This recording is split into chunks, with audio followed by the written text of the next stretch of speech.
Welcome to the first ever Security Weekly news wrap-up show. We started doing this year. This is the week of 5 January 2020. We have a massive amount of content every week on Security Weekly Network, and we want to be sure you can get to what you want to get to. So I'm going to try to sum it all up for you in a very brief period of time so you can hit the high points or dig in deeper if you want to go back to some of the other shows. So stick around, and we'll cover all the shows and all the news that I decided was important for this week.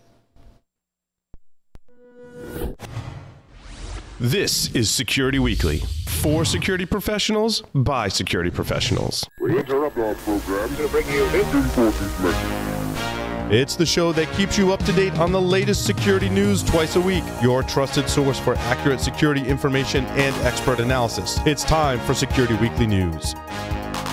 Make sure your team is prepared to fight off the latest cybersecurity threat. IT Pro TV is the resource to keep you and your IT team skills up to date. You can stream IT Pro TV courses live and on demand, so there's no need to send staff to off-site training. Team subscriptions include Pro Portal, so managers have full control over your team's training schedule. Go to itpro.tv/hack-naked and use the code HN30 to try it free for 7 days and receive 30% off your monthly membership.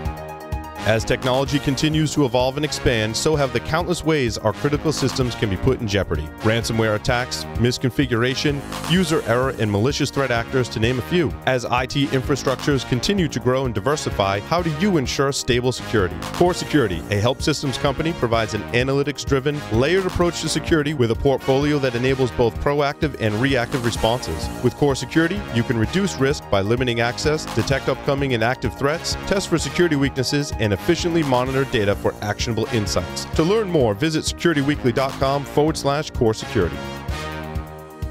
Hey, our next webcast is January 15th with Cecilia Mariner, RSAC Program Director, Innovation and Scholars, where we will discuss RSAC Sandbox, RSAC Innovation Sandbox, RSAC Launchpad, RSAC Security Scholar, and their How to Do seminar for innovators and entrepreneurs. Be sure and register for our upcoming webcast by visiting securityweekly.com and select the webcast drop down from the top menu and click registration. Don't let me leave that out. Thanks to our crew and staff who put together great new music and a front entry for this show. I am your host, Doug White, and welcome to the Security Weekly News Wrap-Up Show. So first, let's wrap up the topics that were covered this week in all the shows on Security Weekly. On Security and Compliance Weekly, Jeff hosted an interview with Ian Amit, who is like crazy famous and has done just about everything in the sec world, including found the Tel Aviv DEF CON chapter. I won't give you his whole bio because, hey, why? You can go look it up. The topic of the interview, though, was quantifiable risk metrics, which is essentially a really important topic for most of us, because when you want to start trying to demonstrate the value in your security program, which is one of the hardest things to sell on any kind of service organization, so that's a really important thing to start digging into. They really talked about how to utilize quantitative metrics instead of just saying security, it's great, and security, it's important, which is something that you see people doing.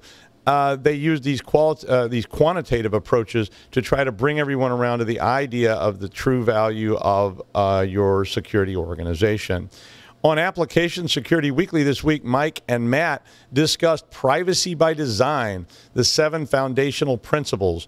This discussion includes the following topics: proactive, not reactive; preventative, not remedial; privacy as a default; privacy embedded into design; full functionality; positive sum, not zero sum; end-to-end security lifecycle; protection, visibility, and transparency; respect for user privacy, oh, come on, and OWASP API, I know everybody hates me saying API, the OWASP API Security Project. So that was a very interesting show to check out this week.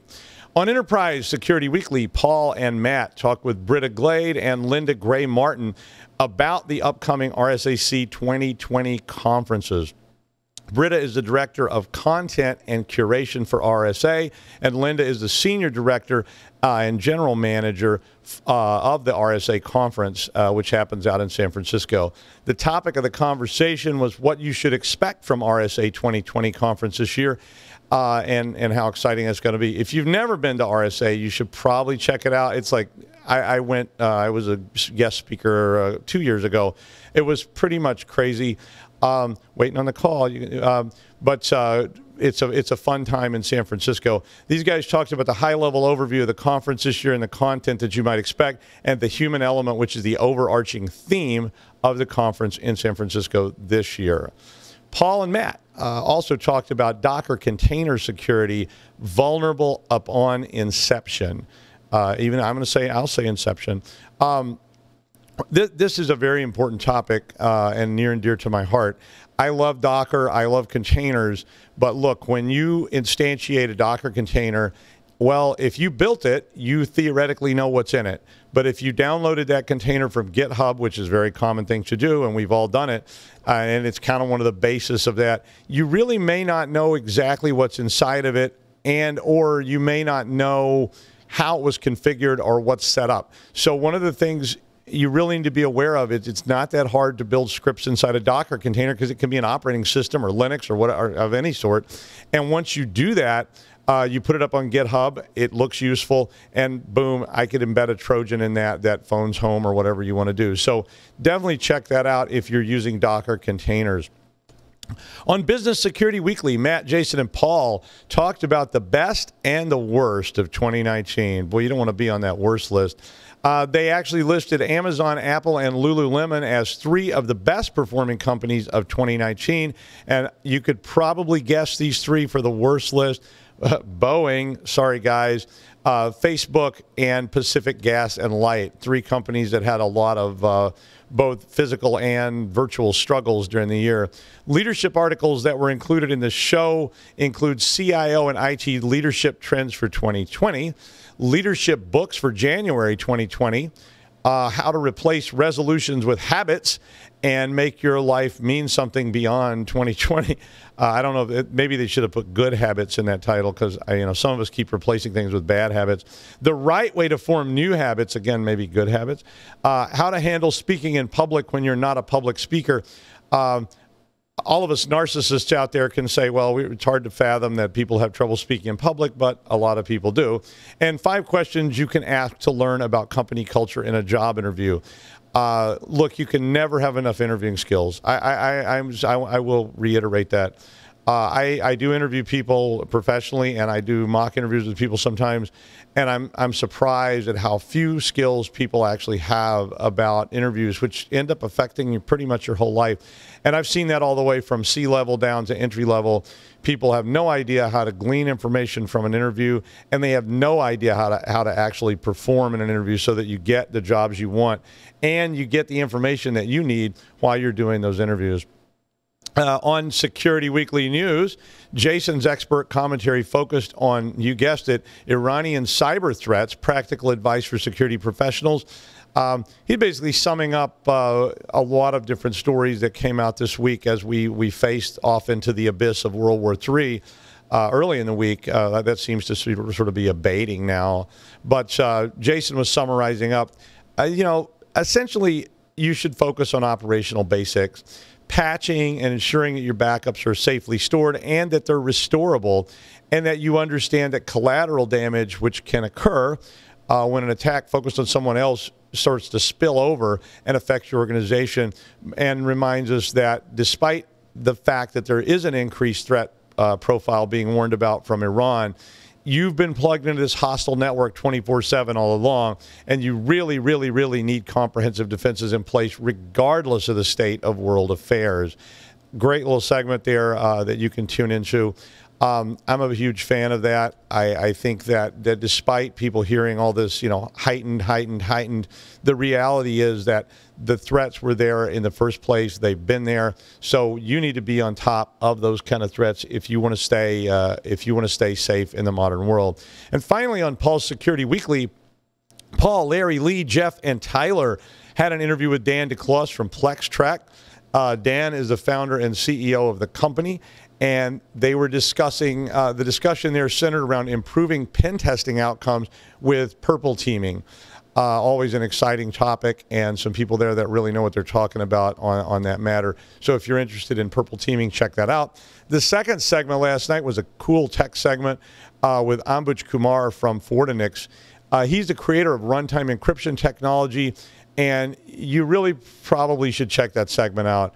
The topic was keys to your kingdom, protecting data in hybrid and multiple public clouds, and focused on the challenging of protecting data and keys when you're using encryption or not using encryption on multiple hybrid public clouds, and how that's going to increase the complexity, cost, and security risk of using these clouds.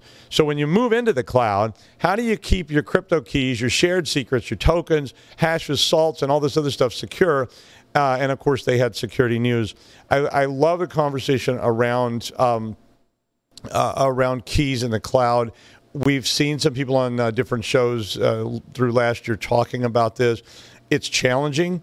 As you put up public keys and public security, you're starting to get off into some dangerous waters because it's very easy to dump stuff in to the cloud and then find out that you don't know exactly who has access to it, when, where, and why. In other news of the week, often banned host Doug White was welcomed back to take over the now renamed Security Weekly News and Security Weekly Wrap-Up. That would be me, despite all those unfortunate nudity and other events that occurred on the Christmas show. But, well, we won't get into that. Based on the shows this week, I reviewed all the shows, and I try to watch everything. My favorite threat of the week that I saw as a consistent theme, of course, probably I'll be saying this for the foreseeable future, was phishing ransomware. Certainly, phishing ransomware attacks continue to be the most common threat everywhere, from just individual use all the way up to large enterprises. And in the last few years, we just could continue to see growth in both the severity of these attacks as well as the potential capability of ransomware. Phishing and spear phishing just plain work. I mean, social engineering has been around for thousands of years, right? I mean, long before we had technology, we had social engineering, and it keeps working despite all the training and all of the efforts that we make to try to get users not to fall for phishing and more importantly, spear phishing attacks. Basically, anybody can do this. It doesn't take a lot of training to teach people to actually spearfish companies, whether they use a telephone, they use an email, they use a website, you name it. All you got to have is a browser, a phone, something, and you're up and running in business. But that's not enough. Here we go now with the rise of ransomware frameworks. What we're seeing in these kind of ransomwares is the ability to go out and purchase. You can be a nice little script kiddie type person, and you can buy customized ransomware droppers, which are hard to detect because they're small. They change constantly, so they're hard to hash. And, they're tiny, so you can basically put up a command and control server that is not just simple. It rotates, and after that dropper gets run, it triggers the command and control server to download all this fun stuff. My breach of the week, that was probably the highest profile breach I saw this week, was Las Vegas suffers a cyber attack on the first day of CES. So that was the city of Las Vegas. So the city did not exactly, the city itself got hit with, wait for it, a phishing attack, and somebody clicked the link. So the cyber compromise, as they put it, occurred at 7:30 a.m. Eastern Standard Time on Tuesday the 7th.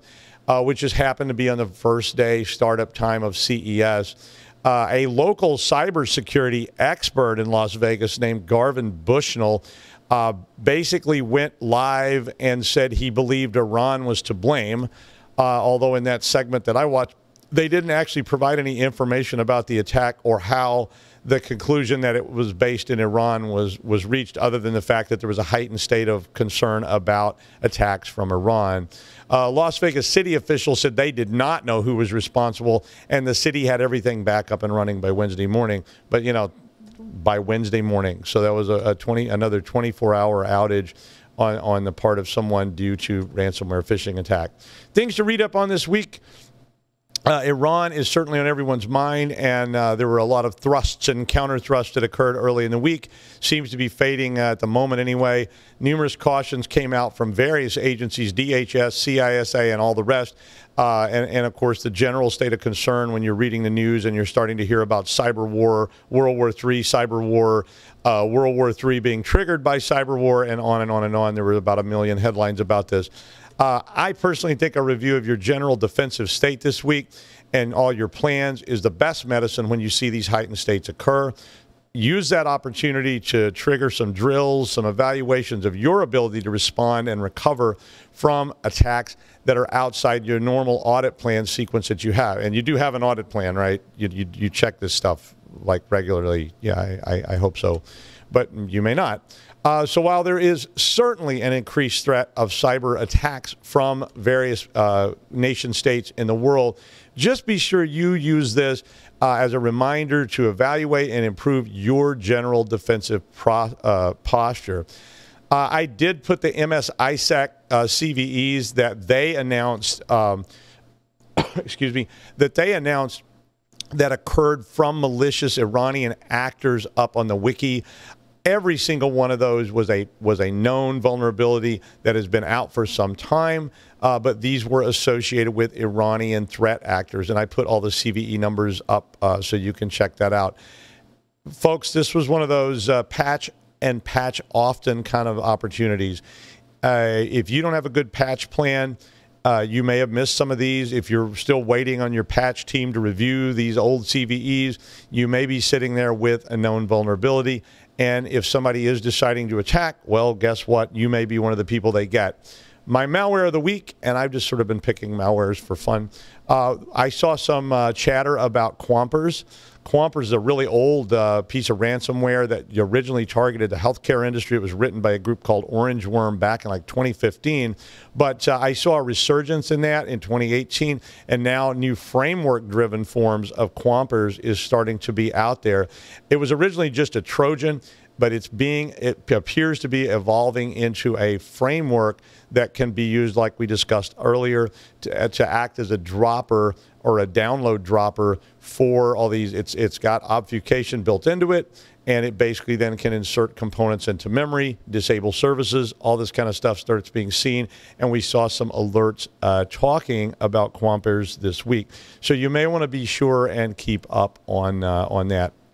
There are multiple Quampers servers out there that are waiting for beacons from your network to alert that initial injection stage has been loaded. Finally, this week we'll run down the top news stories from all of the shows. Up first in our news stories, CISA Bulletin AA20006A was the potential for Iranian cyber response to U.S. military strikes in Baghdad. It was on Pulse Security Weekly. Obviously, World War III is out there, and it may be fought with Hellfire missiles, but it also may be fought as a cyber war. So as these tensions continue to escalate between the United States and Iran, and maybe they will abate, who knows. But Iran's been developing cyber capabilities for more than a decade, ever since way back when Stuxnet was used by someone to destroy nuclear centrifuges in Iran's program.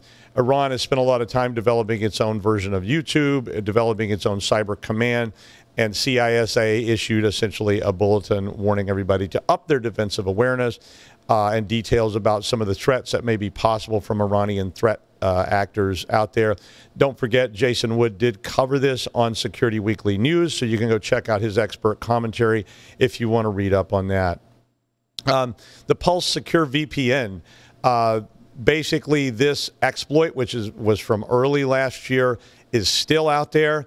If you didn't patch this Pulse VPN and you're using Pulse Secure VPN, well, you may actually have that flaw available in your system. This was the flaw that hit Travelex earlier this week and shut them down on New Year's Eve, and it apparently was the exploit that was used for that. There was a patch. Everybody struggles with patch management and backups, but you know what? If you don't patch and you don't back up offline, you're gonna get got. I hate to tell you, these old things are out there. You've got to find a way to keep up with that.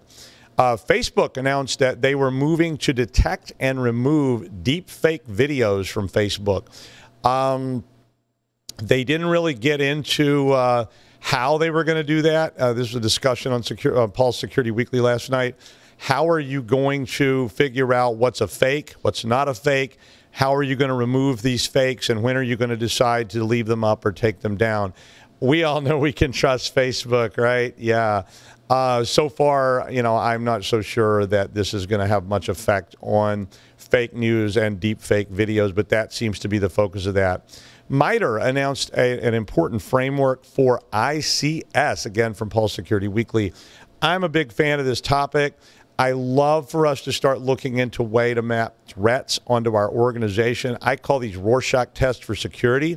MITRE is now letting us start to do this for these kind of SCADA, ICS type attacks.